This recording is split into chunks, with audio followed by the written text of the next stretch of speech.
Student housing is such a unique industry.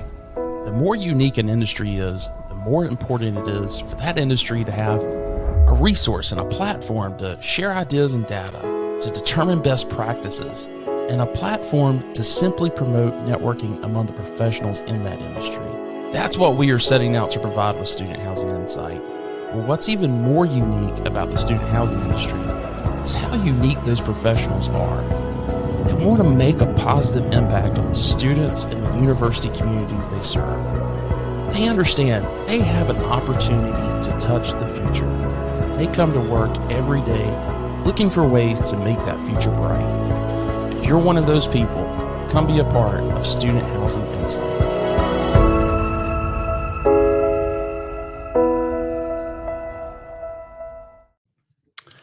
Well, hello, everyone, and welcome to June's Shop Talk.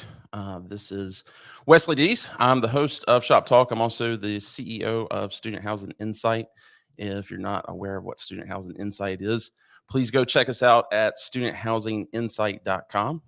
But simply, we're a place for student housing professionals to network, share ideas and data, and have some fun along the way. So, well, guys, we've got a fantastic schedule today. Thanks so much for joining. If you will, please in the chat, let us know where you're coming in from. I'll pop up some of those names and locations here, see where everybody is coming from.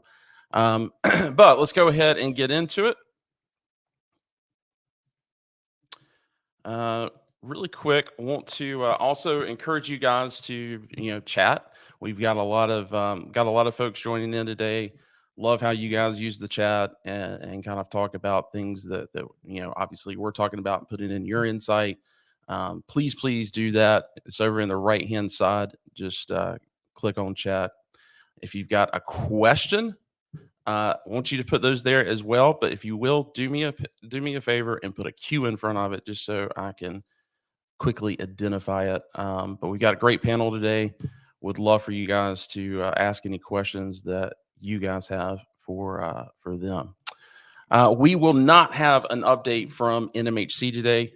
Dave and Matthew are both traveling, and so they will not be able to be on today. But they will be back in July, and they wanted me to also make sure that I reminded everyone that we've got the NMHC Student Housing Conference coming up in October in Las Vegas, and registration opens here in just I guess a couple of weeks now on June 25th. So make sure that you be on the lookout for that email if you're a member of NMHC, and if not, just go to nmhc.org, I believe is their website, and you'll be able to register there. Well, let me go ahead and we'll start jumping into the panel for pre-leasing. Bring everybody up here. Charlie, how are you? I need a haircut. I got one this morning. Can you tell? You look like a spring chicken there, Wes, my friend. No, we got an appointment tonight, though. I saw myself actually on Monday or Tuesday, sorry, on our pre-call. I was like, oh goodness, I need to look a little better. So, but luckily, we have way better looking people than me joining us today. So excited to chat through what has happened as of, I guess, through May. Knee deep in the last little bits here of the leasing season, and lots to talk about. And excited to talk with our panel here. Wes, we want to jump in, and then I will go ahead and while we bring them on and ask some questions, we'll allow them to give their own introductions. Yep, go for it. Awesome. So we saw a little bit of an uptick. Sorry, that should say June at the bottom. I'll have to ask my marketing team what happened there, but about 3% behind nationally. If you, again, in context of things, last year, record year, we saw, crazy rent growth, where the good news is you still see some elevated levels of rent growth. I mean, roughly about 6.7%. We'll get to the next slide. But a couple of things to note here as you look at kind of from across the nation. Again, the West is always a little lagging just because of the later start there on the school year. But your larger, I guess, regions in the U.S., the Southeast and Southwest are, still, I'd say plus or minus 3-4% behind. Again, they were way ahead of everybody else the previous year. So again, you're seeing some leveling out. They're still ahead of everyone else, I guess, Midwest, Northeast, and West. But again, from a year-over-year perspective, you're seeing the largest delays or slowdowns from velocity standpoint down in the Southeast and the Southwest. And as we look at rates, again, similar chart here on the next slide. Do I have the keys to do this or Wes? Okay. I got it. You can still see the rents are, still elevated from your traditional 2-3%. Again, Midwest is kind of taking the cake this year as it relates to, leasing velocity and rate growth. The Southeast still seeing about 7% there. Southwest about 5.9%, which I think the last 2 years combined, I think the Southeast was both, upwards of closer to 16-17% if you look at it as an aggregate. So strong fundamentals still. Again, we're coming off of a record year, so it couldn't. If we were to outpace last year again, I think things would be a lot different. But generally speaking, the industry is still in strong position. In context of things, I think the next chart is actually a three-year look. You can see here from a rates perspective, again, you've seen a little bit more leveling out where that line last year was a little bit more gradual. And again, the years prior, you had a little bit more ups and downs and variances around the rates. But from a pre-leasing perspective, I think is where it puts it in strong perspective on the next graph here. You can see, we're basically at, even with, I guess, the 22-23 leasing or AY 22-23 pre-leasing cycle, still well ahead of 21-22. But both, I guess I would say in 22 and AY 22-23 and AY 23-24, the market still ended up around that 93.5, 94-ish%, where we're still somewhat tracking closer to those numbers. So I still think we'll end the year close, above the 93% threshold from a national perspective.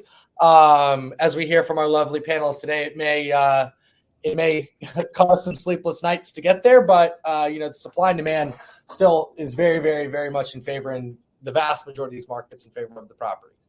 The last couple things we'll look here from a granularity perspective, again, just adding more context from things, is as we look at the national floor plan trends, again, one of the biggest trends we've seen and themes we've seen nationally has really been I wouldn't say the slowdown, but if you look at the studios 1s and 2s, particularly on the studio side, you're seeing some hesitancy, with a 4-bedroom only being about whatever. I know I do the math for you, for everyone on the back on the next slide, but yeah, here about 2.3% behind on the 3s and the 4s. Again, cheaper floor plans, more demand potentially, but we've seen that trend this entire leasing season, where the studios 1s and 2s have been slower to lease. And I know, speaking with a lot of different groups, those are a lot of the units that are the harder ones to move. And I guess years back, if you had a 4 or 5 bedroom this time of year, it'd be very, very terrifying. But it seems that there's a lot more smaller unit types still available for those future residents here at this given time. And I guess from a rents perspective, again, wrapping it all together, again, you're seeing larger unit types. Again, dollar values, if you put these in context, are relatively similar. But from a percentage growth, obviously, $50 goes a little bit further over $830 versus, looking at that from $70 on the 1 bedroom. So all in all, I mean, you're still seeing elevated numbers. It's not last year. I think that's a given. But at the same time, this is still strong, and why tons of eyeballs are on the student housing space. And we're also actually I was checking today, getting a little help on the 10-year. So if those on the investment side are probably grinning ear to ear. But putting that in context of what's actually happening on the ground, I think this is a great segue to bring in our lovely panel here. We'll hide this so we can see everyone's beautiful faces, and let them introduce themselves. We've got a stellar crew here. We're going to touch a lot of different markets and concepts and everything in between. And we will we'll go kind of top down. Kelly, we'll start with you. A little brief introduction for the audience today. Hi, I'm Kelly Bryan. I'm from H.H. Redstone. We have 10,000 beds across the U.S. We're in 7 different states and 20 different buildings, and we do owner manage and third-party management. Awesome.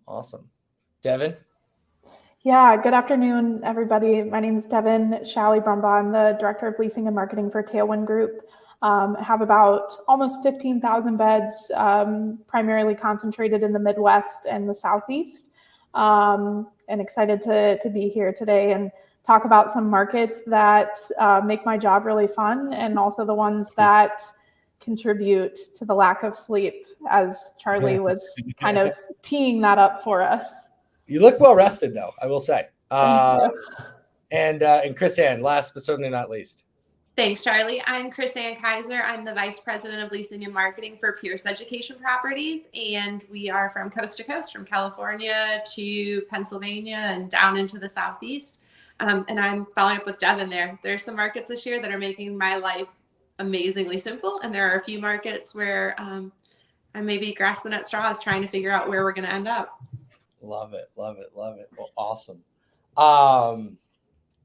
Let's kick things off with. Should we visit the word that, or the acronym that we've all been saying for the past 4 or 5 months? What I was about to say. I was like, do we want to bring this up? I know we're gonna have a huge just a more informative discussion around this from an actual expert. I guess in the second half of Shop Talk today, but the elephant in the room, which I don't think anybody's truly wrapped their heads around yet. I know the government sure hasn't. FAFSA, FAFSA. I don't know what it's FAFSA. Yeah. I don't know what it stands for, but it's being brought up every single day. Wes, you have the best. Yeah. Let me give an explanation for everyone. Yeah. Before Let me catch our panel if there's any effects there. Yeah, let me catch for any of our audience members who don't know about it, or maybe this is their first time tuning into Shop Talk since April. But FAFSA, the free application for federal student aid, this used to be a really lengthy application that high school students and college students had to fill out each year to find out how much financial aid that they would get, specifically from a federal level. Some states use that as well to make their decisions on how people qualify. But the universities use those to obviously put together their financial aid packages. So Congress wanted to simplify it. I think it was in 2022, they kind of gave an ultimatum. Hey, let's simplify this. They gave that directive to the Department of Education. It was a complete flop. We found out in March of 22 that it was not going to be ready for the October 1 release. It came out in December. It was a complete mess. No one could enter anything. January, they finally got it up and going. There's been problems after problems of it talking to the IRS computers and verifying things, and it was really, really behind. And in March, I started hearing from a lot of folks of saying, "Hey, is this causing an issue? Is this the reason we're seeing a little bit of a distance being created from year-over-year pre-leasing?" And started diving into it. And in April, we had a fantastic panel on that, has been watching it. They really were not seeing it. But by the time we moved into mid-May, we had a panel there that, they said they're definitely still hearing for folks. There's been a huge catch up, and just, to give you a little bit of an understanding of how far behind. As of just mid-May, actually May 24th, they were 300,000 behind compared to last year, and that was after a huge pickup. So universities haven't been able to put their packages together. They haven't been able to from the housing side, on-campus housing side, a lot of universities have delayed those assignments. And so anyway, it's just kind of created a lot of issues that we're now hearing from a lot of sites that are trying to finish up their final few leases, and this is actually something that a lot of folks are coming back and saying, "Hey, I still haven't heard anything," or this has had we've had to delay our decision, and we may even have some folks because, and we'll get into this a little bit later, but we may have some folks that took an early package because we had a lot of universities that were saying, "Hey, we'll estimate the best that we can. We don't want to delay this for anybody." They've put those out. I don't think there's really a threat of those necessarily being reeled back, but like I said, we'll talk more about that with Dr. Ambrose later. But it could mean that a student that had their first selection wasn't hearing back. They ended up committing to something else that they did hear back on, and now as we're moving into summer, if they get those offers from from their first choice, they may end up changing their commitment. So anyway, love to hear from you guys on what you guys are hearing from your sites. Yeah, definitely. The thing is too, is there's still market to kind of give an overarching, sigh of relief. In some markets, it's a problem. There are some markets where people don't even know, like me, what the acronym even means. So, there's a lot of markets that are doing exceptionally well. Again, I think there's some anomalies where it wasn't something, the market being as behind or slowing down as much as it was, or much it has this year, was not something on your bingo card for the 24-25 leasing season.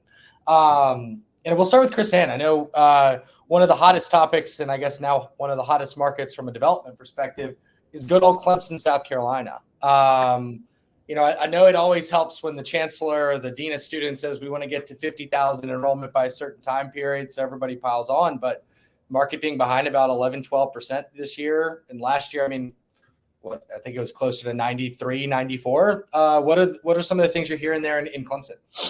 Yeah, we're hearing a lot of people coming out with, waiting to make decisions. The university was later to put out their housing. And I did recently hear that the chancellor kind of rolled back that statement, or said that wasn't exactly what he meant to say. So I'm trying to find some verification of that may have overestimated that 50,000 number just a little bit. So that will be interesting to dig into with, 5 new properties coming in the next 3 years? I think it's 5, and several of them over 1,000 beds. Mm-hmm. But we are seeing students in that market really come to the value properties a little bit, because that was a market that had huge rate growth. Mm-hmm. And it almost outpaced what some of those students are willing to spend. There is a plethora of properties at the top of the line that are in those high price points, but those lower price point properties, there's just not as many options. Mm-hmm. I think we might even be seeing some students move to the shadow market, but there's still a lot of traffic. Even on the renewal side, there's still a lot of traffic. They're just unsure of making their decisions. And then we are hearing from transfer students about the FAFSA situation. Since freshmen are required to live on campus, we don't see as much from them in this market, but it's the transfer students that are really being delayed by the FAFSA situation. Interesting. And Kelly, up to you. I know, another strong market, the last couple of years, Champaign, Illinois is one we talked about in our pre-call. What are you all experiencing there? I know there's a pretty robust shadow market, with a school with 45,000+ students, I think behind, 8-9%. What are you attributing some of that to? Yeah, as of now, the enrollment there is still up. So that's been something that's at least keeping us hopeful. And we're a bit behind last year, but there is a huge international student population there as well. And there's a lot of students that have been behind on getting their visas.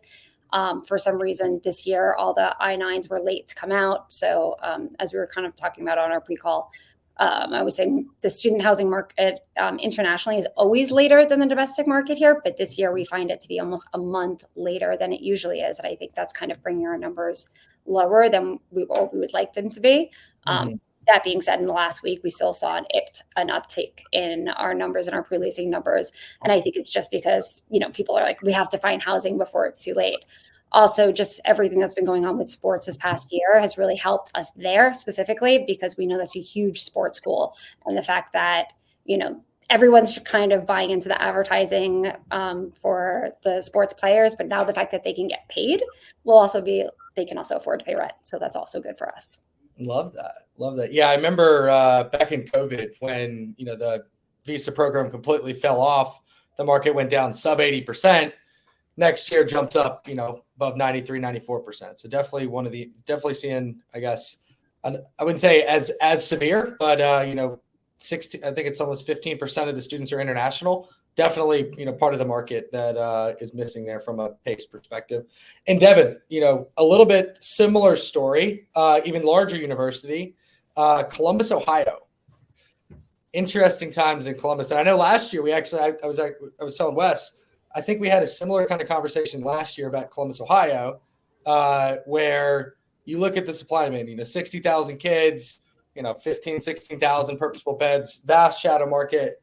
The supply and demand is right there in the favor, but the market's still, another year in a row, a little bit behind. I know there's been some new developments and whatnot coming online, but generally speaking, what's kind of the game plan? What's been going on in Columbus? Yeah, I actually look back on the conversation that we had a year ago, and I'm like, I wish I could be that person again, because I was so confident and I was like, I love my hometown market. Everything's great. And now I'm just eating my words a little bit. I'm actually on site right now at our asset in Columbus. And yeah, you said that. And I'm like, yeah, things looked a little different a year ago. Super confident. I mean, I think it's a number of things. I mean, for us, we raised rents 14% year over year. And I think a lot of times when you look at rent growth, people tend to target that rent growth at their smaller floor plans, their studios 1s and 2s, because they're like, the demand is so high, people will pay for it. And I think that we're seeing maybe the adverse effect of that, where, we still have 1 bedrooms on the table and 2 bedrooms on the table, and not as many full 4s or completely sold out of 3s. So I think Columbus is one that I get a lot of questions about, because they're like crazy enrollment. The supply demand seems to be pretty balanced. However, the future forecast of what's coming in 2025, I think makes people a little bit nervous. But I think a lot of us, have felt really good about the last couple of years. I mean, our asset here has hit 100% the last 3 years, and we've had really consistent rent growth. We've pushed a lot of that on our smaller floor plans. And we're starting to kind of see that imbalance, of interest because of that. And, you do have to take into consideration when you're in a really urban market like this, how dense it is with all the multifamily that surrounds that and kind of how that plays into it. We do work with some different marketing partners to try and access the international population here at Ohio State a little bit more seamlessly. And, they're telling us that they have, 100 plus kids still in the pipeline that are going to need housing before the school year starts. And I'm like, okay, that makes me feel pretty good. And they're like, yeah, but our numbers are down year over year. And I'm like, ooh, when you say their numbers, are you talking, are they talking about applications, or are you talking about overall enrollment? What? Yeah, number of students that they're reaching out to them that need assistance securing housing because they've committed to Ohio State. And we've also had conversations with Ohio State directly where they're like, it is, a little bit more unknown than it's been in the past. So I think there's a lot of factors at play. The looming development, there's been a lot of rent growth in this market. It's been concentrated on those smaller floor plans. You're kind of seeing it seesaw a little bit of people are like, okay, can I go to those larger floor plans because I need that price cut? I think, the international piece of it, this is a big international school. There's a lot of interest there. And our asset in particular has gotten a lot of leases from the international population in the past. And, I hear, to Kelly's point, that there's still a lot in the pipeline that are going to need to secure housing before the fall semester starts. But they're concerned. They're like, is there going to be more coming into the pipeline? Because it seems like the number of international students compared to prior year seems lower. So there's a lot going on here.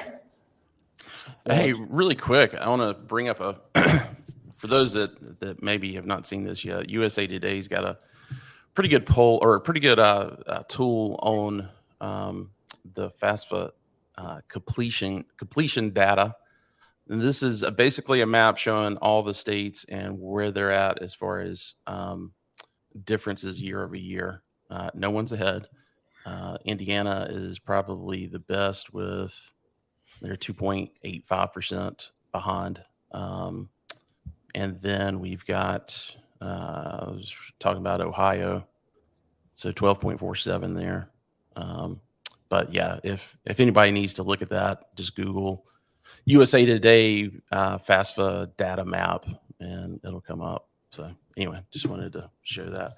I do want to say here, the worst top three, Alabama, Mississippi, and West Virginia, in that order, I believe. West Virginia ended up doing something kind of weird, which was because they actually required, and Alabama does this as well, as a prerequisite. Well, Alabama, it's a prerequisite for high school students to actually fill the form out in order to graduate high school. So I don't know if we've got a bunch of Alabama high school students that aren't going to get their diplomas, this week because of that. But I don't know if anybody has heard about that that's in Alabama. Maybe you can put it in the chat. But West Virginia specifically, back at the beginning of May, the governor came out and declared a state of emergency and basically pulled everybody off of doing FAFSA, because you had to fill that one out in order to get state funds. And I think it was the first week of May, maybe May 9th. He basically came in, they put in their own system or own application in order to get to those funds. But anyway, just wanted to share that. Awesome. Well, that's helpful. I didn't know that exists. Wes, you want to share that link? I would imagine some people are interested in how you found that. Yeah. Just obviously you can just Google USA Today and FAFSA, but I'll put that in the chat here as well. Well, awesome. Well, I wouldn't say troubling issue, but for lack of a better word, one of the big things that we've seen really since, I'd say, beginning of year 2024, it's called January 2024, has been a slowdown in leasing in primarily the urban market. So think your metropolitan cities, where I am, Atlanta, Minneapolis, Seattle, anywhere where there's a larger urban MSA, versus your traditional college town, which would be like a Knoxville, Tennessee, a Lexington, Kentucky, a College Station, Texas, you name it, right? And I know, Kelly, we've talked about lovely Philadelphia as being one of those where you've got a lot of schools in close proximity. You got Penn, Drexel, UPenn, a couple other ones in and around there. What are you seeing that's unique about an urban market like Philly that is probably a little less consistent with some of your traditional college towns like Ithaca, right? Which is another good one. Yeah. So speaking of, I guess, pre-leasing that keeps me up at night, that would be Philadelphia, unfortunately. But you're right. It's an issue with urban markets. It's really the places we're having more difficulty are Philadelphia. It's Baltimore. And Ithaca is it's already hit 100% with half of our portfolio there. And we'll probably be at 100% by the end of this month. And it just, it's the pre-leasing, but it's also the renewals. It's a lot of everything. Because if you start off behind, then you just kind of continue behind. And I know things that we discussed was, people offering concessions. One of the issues is that the rents are up this year. So we're behind in pre-leasing, but our numbers are still up. And I know you started talking about that in the beginning of the call. So I'm kind of curious to see how this month goes, because I feel like June's really going to make or break us. I just don't want there to be a fire sale and people offer crazy concessions or drop their rents, and then the market is not going anywhere in a predictable manner. And I think that's our biggest concern, because everyone's just trying to buy into more advertising, be, the top lead person on apartments.com, the Diamond Plus, and everyone's kind of competing for all those slots, but for the same people. And if everyone overreacts, then it causes even, a worse reaction to the market and to the pre-leasing. So I think we're going to do lots of promotions versus concessions, 1 week specials, look at media specials, and see if we can just kind of get some movements and some shifts, and then kind of take it from there. I mean, Baltimore, we're on campus on our 90s apartments for Johns Hopkins University, and that's a really strong market, but we're still down from last year. But also because we have an office in Beijing, we have a high international student population. And those urban markets, especially to the Ivies like UPenn and Johns Hopkins, that draws them in. But again, we're not having this issue in Ithaca, and we have Cornell there. So I think, we're just trying to do whatever we can do, whether it's reducing the rent or doing like 1 week specials and seeing if we can get a bigger shift. And if we get to the end of June and we don't, I guess we'll fire sale with everybody else. Yeah. So let me just ask the question on specials, because and I pulled this back up just so everybody's kind of familiar with how how these national average rents have been. But gift cards, are you guys seeing gift cards as an incentive? I was gonna say, when we talked on our pre-call, I think the one I brought up is we have a competitor in San Diego, California, that has dropped $1,000 gift card. I went and looked in a couple of the other urban markets, even if we're not necessarily in them, and I'm seeing the same $1,000 gift card. That's kind of looks like it's a company-wide special potentially that they're running in markets where rents are higher. Oh, wow. I've seen a lot more gift cards. I've seen a lot more waived fees. I've seen increased referral bonuses. I haven't seen as much, and I don't know, Devin and Kelly may have seen differently. I haven't seen as many people truly dropping rate. I've seen a lot more of a one-time gift card, a one-time rent concession, a 1 month free. We've been trying to mostly stick to referral specials because we have great retention, 35 to 40% resident retention. So our focus has been on rewarding those residents because we know people want to live where their friends live, and they want to live where people are having a good experience, not some ad that may not be legitimate, may be photoshopped. They want to talk to real people.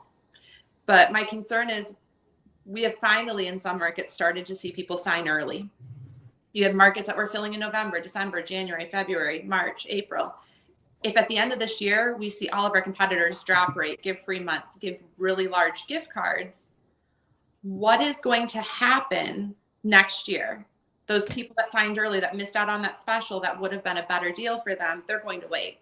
And that's my concern. It took us years after COVID to come back from that special gap where people were like, I'm just going to wait because in July, you're going to give me 2 months free and an iPad and some AirPods and something else. I mean, I don't want to go back to the days of having cargo containers of scooters that we're giving away. It's just, it's not fun for anyone. I want a scooter. Yeah. We took over a property in Gainesville, Florida back in 2015, 2016, and there were 700 scooters waiting in a cargo container for us to hand out on move-in day. And I'm like, I will never again. That's but I'm interested to see because we all have budgets. We all need to get those last leases. So yeah, Kelly, you're right. At some point, we're all going to have to join the fire sale if we don't make it there without it. And that's hopefully not. Hopefully not. We're all going to make it there because there are enough students in most of these markets. If we're talking power, what am I supposed to say? Power 4 now? Is that what it is? Oh, yeah. Core 4? Mega league, mega conference. I mean, if you're in those markets, I think in most cases, you're going to see recovery. You're going to see everyone slide in at the end to what Charlie was saying, that 90, 93%, hopefully 95. But some of these other markets, it's looking a little iffy because the shadow market, Atlanta, I don't know that they'll make it there. I think there's too much availability in the conventional market because some people have left the city. And in some of those areas, the students are able to rent those conventional properties. Yeah, and that's exactly. So that was what some of the color I was going to add. I think in a lot of these markets as well, I have seen a little bit more of rate drops. In context, I mean, if in some of these markets, if they've run up 30%, right, they can afford to drop the rate. And most of the time, speaking actually with parents of friends, hey, it's more about the rate drop than the gift card. They've seen the gambit here and there. Little Sally's not getting the gift card. She'll get the AirPods. But, one of the biggest, I spent a lot of time talking to Tampa. Tempe is another one where the supply and demand is outrageously in favor of, the purposeful properties. Just around those markets where you've seen tons of conventional supply come into the market. I mean, even within, I used Tempe talk with a client end of last week. If you just look within a 2-mile radius of just the conventional properties, right? We're not even talking the houses or the smaller duplexes. I mean, you're getting 2-3 months free for some of these, 2022, 2023 builds that have a 3-bedroom, right? That have a 2-bedroom, and they're similarly priced, but at the same time, you get 2 months free, and normally it's a 1-month fee to break that lease. So it's, to that point, you're talking $1,500-$1,600 in some of these instances. So I think that's the biggest piece of the puzzle in these urban markets that has slowed things down. You can look at it in Athens, Georgia, where I went to school. And I think they're a couple points behind, but generally speaking, I think a lot of it is really tied to kind of the smaller unit types. I think the 4s are 90+%. The market's like 80 something, right? So all in all, definitely be interested what happens over the next 75 days, plus or minus 60 days towards move-in. But, from a positive perspective, there are plenty of markets that are doing exceptionally well. And in assets that, again, in some markets that are challenging that are doing exceptionally well. It just really depends. Devin, I know there's some impending news in one of these, but in Lawrence, Kansas, I guess for the asset y'all bought more recently, full. The market's, I think, up, ahead, 5, 6, 7%. Rents are up. Walk me through what's the different story in Lawrence, Kansas than you would see at, again, we won't use Columbus, but hey, Devin, make this one quick because I've got to move on to Chuck. I'll just say really quick. I agree with everything everyone said. The urban markets have been more of a challenge. My capital city markets like Lincoln, Nebraska, and Columbus, Ohio, those are the challenges right now. But then you look at a Fayetteville, Arkansas, or Lawrence, Kansas, where we now have 2 deals in each market. Things look really good. We closed on a property this week. I was on site, and the amount of times that parent and child came in together and were like, hey, my student's on a wait list for the dorms. We've been going around and everyone's telling us that they don't have anything for us. Like, do you have anything? And we're like, sorry, we don't. So it's exactly, I think the conclusion that we're all drawing is, there are markets that are not, heavy urban markets that are still a challenge. But what I'm seeing across Tailwind's portfolio is my capital city markets, my urban markets are my more challenging ones. And my Fayetteville, Arkansas, and my Lawrence, Kansas are doing really, really well. And, part of that is what the university is doing of, they're making changes in on-campus housing that's limiting, what they can do. And they're pushing more students off campus. I know I've seen a lot of articles about KU specifically for that case. And then in Fayetteville, that's just been a booming market the last couple of years. We did 20+% rent growth and, still doing really well. So for me, that's the conclusion that I'm drawing. The urban markets where you have conventional opportunity as well are creating challenge. And I welcome any opportunity to go to Fayetteville or Lawrence as a KU grad as well. It was a lot of fun this week. Awesome. Well, guys, thanks so much. Appreciate it. We're over time. You're the best. But everybody, best of luck. We'll be back in a month to hopefully have some more positive things. In Kelly's words, it's going to be a big June. All right, guys. Thanks so much. And we'll talk to you soon. Thank you. Thanks, guys.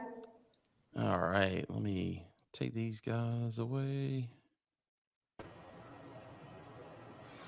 Dr. Ambrose. Wes.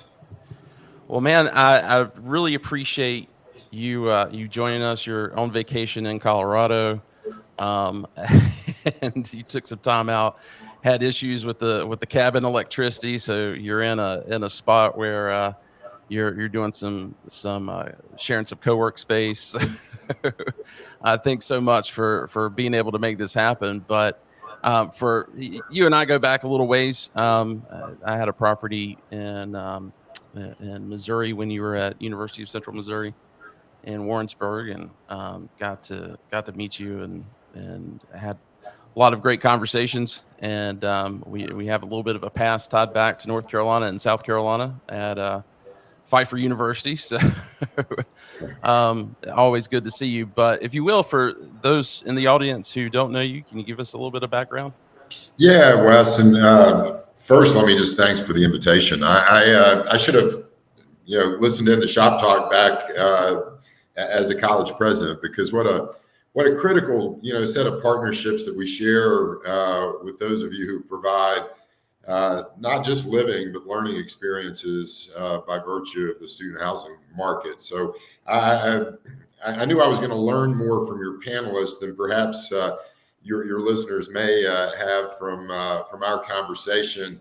I went to college at Furman University and never left. I said 40 years, and it's taken me that long to leave campus. Over a real incredible journey, working with or being a college president. 23 years, 3 different institutions. Spent 3 years as a CEO of a national philanthropy. But at the end of the day, and I know there's a lot of conversation out there about who wants to be a college president. There's still no more developmental time in people's lives to consider who they're going to become and what they can do than college, right? So again, I really appreciate the degree of partnership that campuses, and as I listened, thinking about markets, you could certainly apply those to very institutional profiles, kind of the strategic positioning of institutions to be resilient, right, through somewhat of the post-pandemic storm to what we're becoming. But we're definitely within some inflection points. I think what's next for higher education is going to be exciting.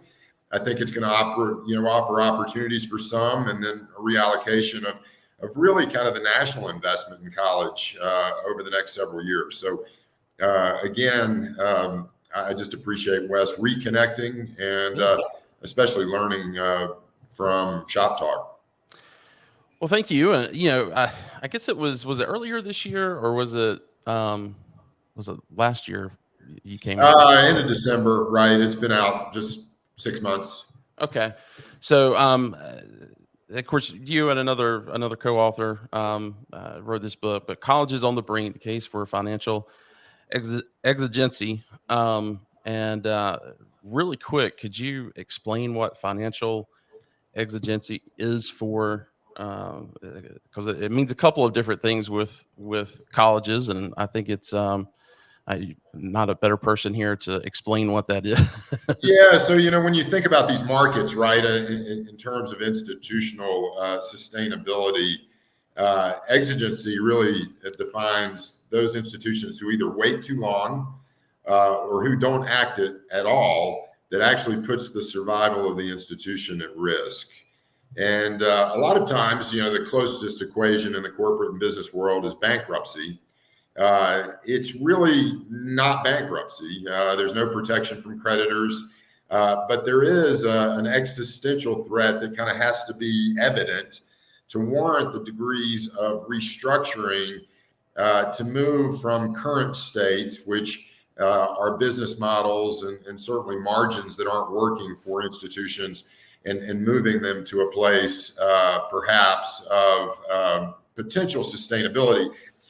Colleges on the Brink was somewhat as a result of going to Henderson State University in Arkadelphia, a place that had a vital mission and in a critical community where all systems, both kind of the structural deficits that challenge most private institutions and many of the structural deficits that now are challenging public institutions, had all found themselves in one community at one place. And Wes, when that happens, things don't go well. I actually, in many ways, volunteered to go to Henderson because some of those worst structural deficits, and I'll just articulate them quickly, right?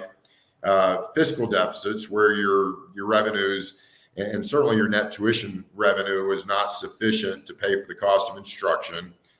Student success outcomes, which I made this statement within the Chronicle and has been mentioned on several places. It was a public institution that was really driving social inequity in Southern Arkansas. We had more students in collections than we had enrolled. Wow. Our most at-risk students were paying a higher share of their cost of college. The persistence rate for students who did not meet minimum academic requirements was in single digits. And of course, most of those students were Pell eligible, first generation, or students of color. So in many ways, Wes, the the current environment, if you really wanted to chart institutional effectiveness, you could really look at those institutions who serve at-risk students and do it well. And that's a really good metric for long-term viability, because it's the equity gaps. And again, one reason I get so enthusiastic about talking to your audience, really the ability for us to increase completion, to work together, to have the kind of student experiences that move more students across the finish line. That's ultimately the only way, right? The only way that we're going to instill that future viability, or if not, big bumps in the road like a FAFSA process will take students and their families right out of the market, right? Yeah. So, I would be very cautious about attributing all of what we're feeling right now in June to FAFSA, because it was going to be a serious question about the value of college. Do I need to go? Can I afford it? Where do I go? And where do I find that value with or without, a FAFSA form that works? What are your thoughts on, and let's go ahead and jump on FAFSA, because that's really where I wanted to take this, because of a couple of things that you were recently, you had an article in Inside Higher Ed. We'll talk about that in a little bit, but that really spoke to that part of, it's things like this that is going to end up causing some of those universities. And from a student housing perspective, like, we're not focused on a lot of those universities. That's right. They're typically smaller, but it does play into what's going to happen from an absorption standpoint. If there's, another, if it's a flagship that ends up absorbing it, or what ends up happening.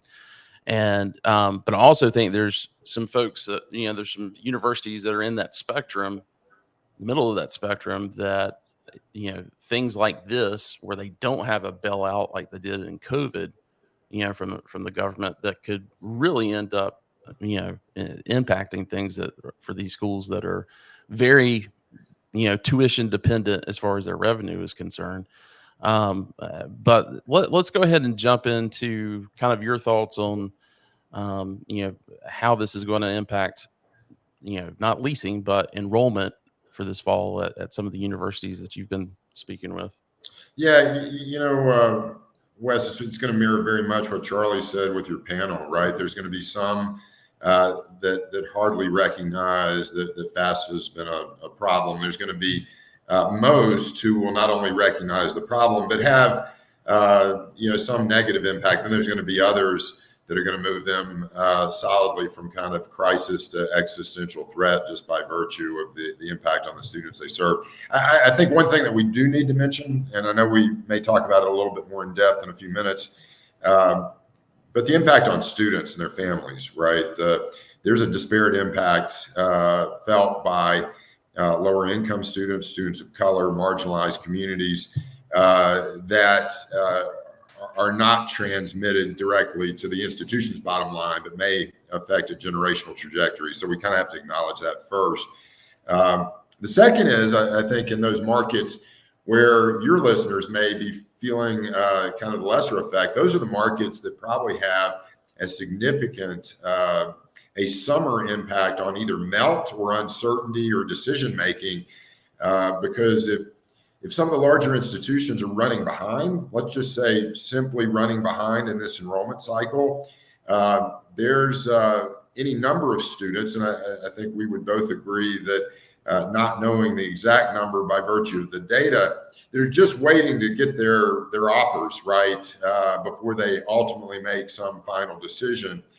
And, it wouldn't be surprising, very much like student housing, that if a flagship lets in an additional 500 or 1,000 first-time, full-time students, it can have a ripple effect on a 250, 300, 500-mile radius of every other smaller enrollment-driven institution where those students may have chosen to attend. I think, again, especially post-COVID, that's been one of the larger drivers of kind of a reallocation of students and enrollment patterns, is just by virtue of where students elect to go. The other thing we have to really acknowledge for your listeners is that FAFSA is just not only access to Title IV dollars to understand how much Pell or how much borrowing power you may have, but it's an important lever for financial aid optimization on most campuses, especially those that discount. Gotcha. And so, when you say understanding fall enrollment just as a bullet, I think the general consensus are you better plan to have less students, and you probably are going to spend a little bit more to get the students that enroll. I should have thought of the $1,500 dollar gift cards back as a college president.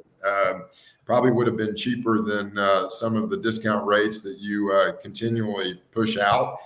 But within the private sector, and again, I know that's not your primary markets for many of your listeners, but within, the discount rate increases the overall number of private institutions that don't generate enough annual operating revenue to pay for their operating expenses.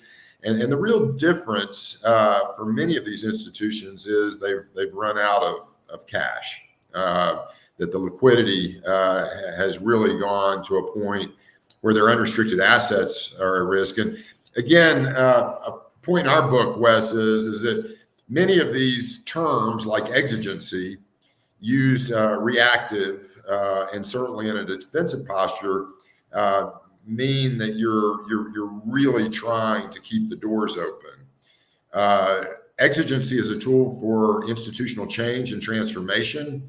Utilized as a proactive offensive play, allows for you to consider restructuring, reimagining, and reallocating resources where you could potentially not only just have viability, but actually increase performance. You have to look at it through a different lens. You have to make it a whole different level. But without it, right, the steps are atrophy to death, right? Or it's transformation to what's next. And that's where most institutions are. So I want to go to this article that came out May 17th in the Chronicle and talk a little bit about a couple of bullet points that were made there. And some of them we've already talked about, and we talked about some of the issues with folks making early commitments and how some of that may change. It was a really good article from that standpoint. But one thing that was mentioned, and this is coming from the president of NACAC, which is the Academic Advisors Association or whatever, but it's and so these are the folks that are talking to high school students and trying to get them placed and get their financial aid forms off and everything. But the president said other institutions are reporting that deposits are down 20 to 40% year over year. I don't really know. I mean, I know what a security deposit is. I'm not sure. I'm probably sure when I went to college, I probably paid some kind of deposit. I felt like it was for housing, not necessarily for tuition. But what does that actually mean, that deposits are down 20 to 40%? And I also want to know what kind of financial burden that immediately puts on a university too. Yeah, and recognize that that kind of immediacy of burden, Wes, is already on top of most institutions that are really struggling, right, for overall net tuition revenue. So again, you're in a challenged market with, as I've mentioned to several people, FAFSA is just really piling on at probably one of the more inopportune times for, again, an inflection point for certainly much more acute for some sectors, right, than others. There's absolutely a hierarchy of certainty in an enrollment, and summer melt, right, is something that enrollment managers work as aggressively as possible to overcome. But just like in your early panel, I do think housing deposits usually represent the strongest indicator of yield. Deposits, not so much anymore. Most people have discounted their deposits. Some people are going back to deposits to try to have a little bit more certainty. I have a just incredible empathy, right, for admissions officers and financial aid staff, because if there's a question, typically you'll err on the side of increasing someone's award to yield a decision. And so if you're down in deposits, chances are the cost of the students who have actually deposited and are going to enroll actually means that you may actually have less net tuition revenue from the students who ultimately attend. So when he says that 20 to 40% doesn't necessarily mean that admissions are down to, or new admissions is down 20 to 40%. That's the revenue from deposits collected that would be 20 to 40% down. Well, and again, it's all kind of on scale, right? I mean, many of these institutions will report that they're up in applications, down in deposits, and maybe even further down in housing. Gotcha. But I think this summer, most people would be first to admit, even if you're holding steady on deposits or slightly up, doesn't mean that they're going to attend. I mean, I do think, especially within the private sector and some pretty close friends who are leading in that space, would anticipate between 5, 10, and in a catastrophic level, some institutions being 20% down. I hope not, Wes, right? Yeah. I mean, the campuses that we're talking about, it moves from crisis to how do we operate through the fiscal year, if that's the case. Hey, I want to move to something we talked a little bit about, but as far as, I don't know if everyone knows this, so I want to make sure we talk about this, but let's talk a little bit about, who's most impacted. We've obviously said, those that are, likely first generation students and that type of thing. And economically on the lower end of the spectrum. But I wanted to share really quick this other article from the Chronicle that came out the latter part of May, I believe.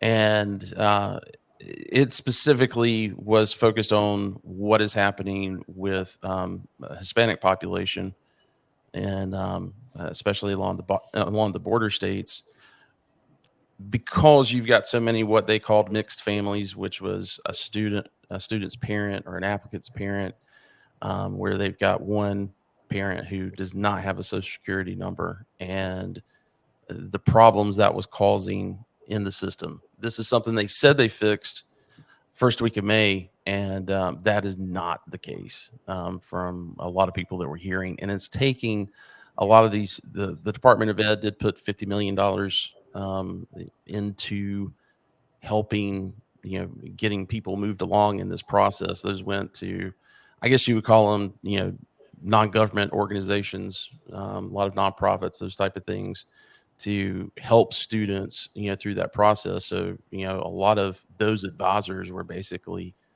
kicking it through some kind of back channel. I think that's one reason we've seen such of a huge uptick that happened in May.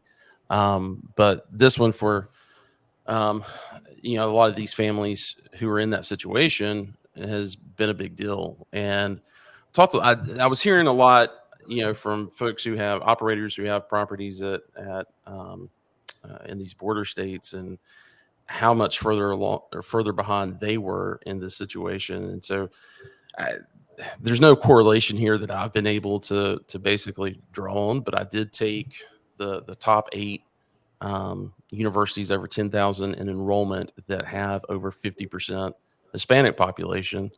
And certainly, I went back to College House and looked at these to see where these markets were at. And, all of them are really behind the ones that we could find data on. Are you speaking to any of these folks or any of these universities? And are they reporting anything along with, that this is a problem, or what's your what are those conversations like? Yeah, Wes, I go back, over a decade, over how difficult, and in many ways, both at the state and federal level, that we've made it for dreamers. And then, as you mentioned, families, right, that are just mixed, certainly, economic, social, and then ethnic.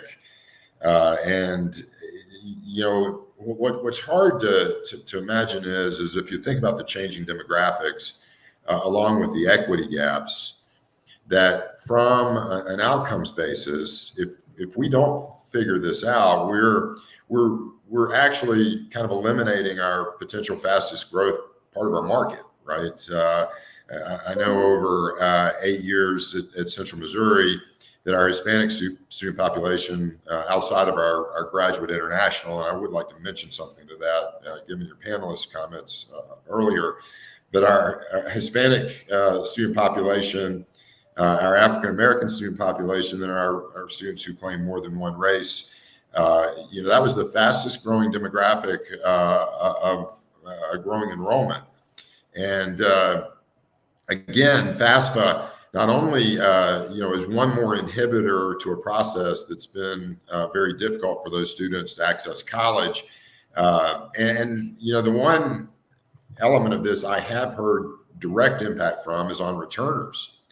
About one of your panelists mentioned transfer, but the other question we haven't really gotten hard data is on how many of our returning students haven't completed their FAFSA, which gives them access to current aid. I think the last comment I'd make to this question is, when you've got calls that just started this week, imploring the department to get next year's FAFSA out by October 1, it doesn't give you a lot of optimism, does it? Right. Yeah. The one word of optimism I have heard for those who have used the simplified form is it's much better. So I need to put a degree of hope out there, but these are critical months, right? It's the same premise of our book, right? The number of students leaving high school who really believe that they have to go to college to achieve their dreams is declining because of the way these pile on to families. Yeah. And I know, we talk a lot about value, right? And increasing the value proposition. And again, your audience provides a whole different level of value in terms of college experience and what students can obtain. But we need to figure out how to translate this down to a 16 or 17-year-old in an urban market, right? About where they'll go to school, how they'll pay, are they willing to pay? And then ultimately how they, choose to live and then have a total experience that they would deem is worth making that decision. Yeah. A couple other things I wanted to get to, Chuck, but we have run out of time, and I would certainly implore everybody in this audience to go get your book and really kind of take that apart. It's a great kind of manual that I'll never be able to use it because I don't plan on going to work in higher ed any more than what I am right now. But it is one of those things where I think it gives you some really good background from what I've been able to dive into so far as to what really requires a university to be healthy, and I think that's important for our audience. So thanks so much for that. And any closing words? Well, the only thing I'd mention is let me just again express appreciation for the vital partnership, right, that student housing offers. And if you want to strengthen your market and strengthen the partnerships you have with the institutions you serve, help students finish their degrees, right? The emphasis on that experience, right, that couples with where you live and how you learn can be greatly enhanced just by the culture you create on your properties. And so I've always appreciated those partnerships. Wes, the friendship we've shared, and always stand ready to help those if there's any need. Oh, great. Well, thanks so much. I would encourage everybody to follow Chuck on LinkedIn, and if you've got any other questions, you can message him there. And Chuck, we'll see you soon. All right. Thanks, Wes. Take care. Well, guys, that does it for today. Thanks so much for joining us. And we've got one more during this academic cycle. We'll do Thursday, July 11th will be our next Shop Talk. Make sure if you're on the finance side and on the transaction side of student housing, make sure you join in on that. We've got some folks from Walker and Dunlop, then also on the operation side to kind of follow up from some of their predictions at the beginning of the cycle to see how much of that has come true and what they're thinking about next year. So join in for that. We've also got someone from the University of UConn that I'll be sitting down with talking about preparing for protests this fall. We saw that at the end of the spring semester with everything that's going on in Israel. And then, of course, we've got the election coming up this fall. So we need to be prepared for this. And so we've got the perfect person to come on and talk about how universities are approaching that and how off-campus partners can certainly play a big part in that as well. If you got any value out of today, please share this with your colleagues. You can have them go to shoptalk.info and register there to receive our email announcements as to when the Shop Talks are happening. Guys, thanks so much, and we will see you next month.